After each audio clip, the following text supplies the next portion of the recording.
Kırmızı kapya biberlerimi şimdi yerleştireceğim. Düzenleyicime kağıt havlumu yerleştirdim. Kapya biberler oldukça hassas bir yapıya sahip. Buzdolabına direkt olarak bıraktığımız takdirde neredeyse ikinci gün hemen bozulmaya başlıyor. Bu nedenle çok dikkatli olmak gerekiyor.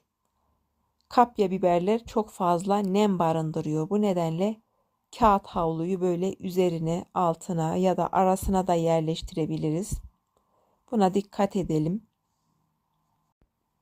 Poşette bıraktığımız takdirde kapya biber çok hızlı bir şekilde bozuluyor.